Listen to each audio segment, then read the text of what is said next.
بسم اللہ الرحمن الرحیم۔ سورہ مدثر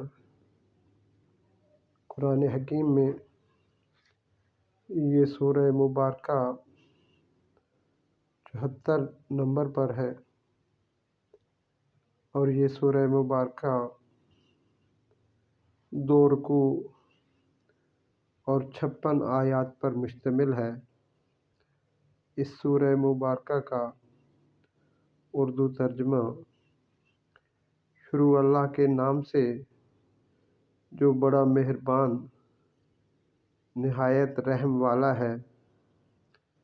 اے کپڑے میں لپیٹنے والے، اٹھ اور لوگوں کو ڈرا اور اپنے رب کی بڑائی بیان کر، اور کپڑے کو پاک رکھ اور گندگی کو چھوڑ دے، اور ایسا نہ کرو کہ احسان کرو اور بہت بدلہ چاہو، اور اپنے رب کے لیے صبر کرو۔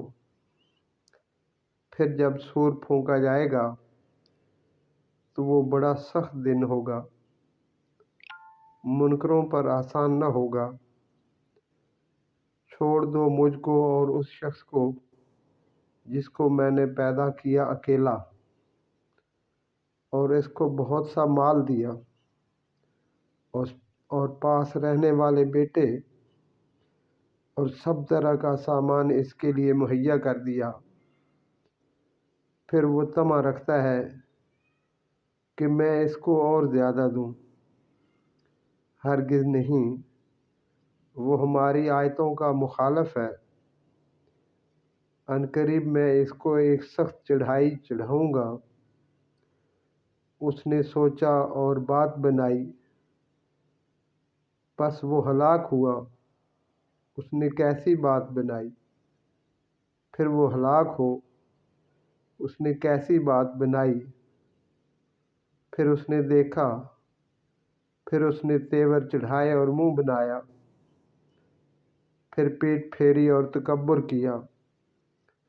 پھر بولا، یہ تو محض ایک جادو ہے جو پہلے سے چلا آ رہا ہے۔ یہ تو بس آدمی کا کلام ہے۔ میں اس کو عنقریب دوزخ میں داخل کروں گا، اور تم کیا جانو کہ کیا ہے دوزخ؟ نہ باقی رہنے دے گی اور نہ چھوڑے گی، کھال جھلس دینے والی۔ اس پر 19 فرشتے ہیں۔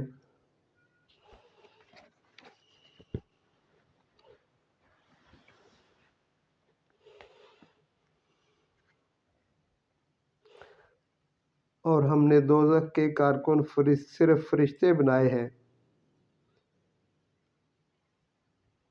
اور ہم نے ان کو کی جو گنتی رکھی ہے وہ صرف منکروں کو جانچنے کے لیے، تاکہ یقین حاصل کریں وہ لوگ جن کو کتاب عطا ہوئی،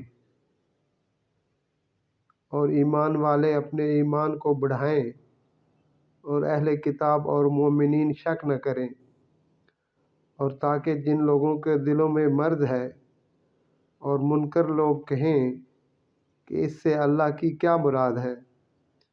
اس طرح اللہ گمراہ کرتا ہے جس کو چاہتا ہے اور ہدایت دیتا ہے جس کو چاہتا ہے، اور تیرے رب کے لشکر صرف وہی جانتا ہے، اور یہ تو صرف سمجھانا ہے لوگوں کے واسطے۔ ہرگز نہیں، قسم ہے چاند کی اور رات کی جب کہ وہ جانے لگے، اور صبح کی جب وہ روشن ہو جائے۔ یقیناً دوزخ بڑی چیزوں میں سے ہے، انسان کے لیے ڈراوا۔ ان کے لیے جو تم میں سے آگے کی طرف بڑھے یا پیچھے کی طرف ہٹے، وہ شخص اپنے اعمال کے بدلے میں رہن ہے۔ دائیں والوں کے سوا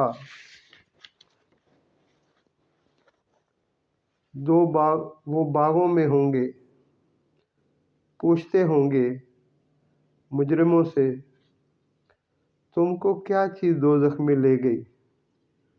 وہ کہیں گے، ہم نماز پڑھنے والوں میں سے نہ تھے اور ہم غریبوں کو کھانا نہیں کھلاتے تھے اور ہم بحث کرنے والوں کے ساتھ بحث کرتے تھے اور ہم انصاف کے دن کو جھٹلاتے تھے یہاں تک کہ وہ یقینی بات ہم پر آ گئی تو ان کو شفاعت کرنے والوں کی شفاعت کچھ فائدہ نہ دے گی۔ پھر ان کو کیا ہو گیا ہے کہ وہ نصیحت سے روگردانی کرتے ہیں، گویا کہ وہ وحشی گدھے ہیں جو شیر سے بھاگے جا رہے ہیں، بلکہ ان میں سے ہر شخص یہ چاہتا ہے کہ اس کو کھلے ہوئے نوشتے دیے جائیں۔ ہرگز نہیں، بلکہ یہ لوگ آخرت سے نہیں ڈرتے۔ ہرگز نہیں، یہ تو ایک نصیحت ہے، بس جس کا جی چاہے اس سے نصیحت حاصل کرے، اور وہ اس سے نصیحت حاصل نہیں کریں گے مگر یہ کہ اللہ چاہے۔ وہی ہے جس سے ڈرنا چاہیے اور وہی ہے بخشنے کے لائق۔ صدق اللہ العظیم۔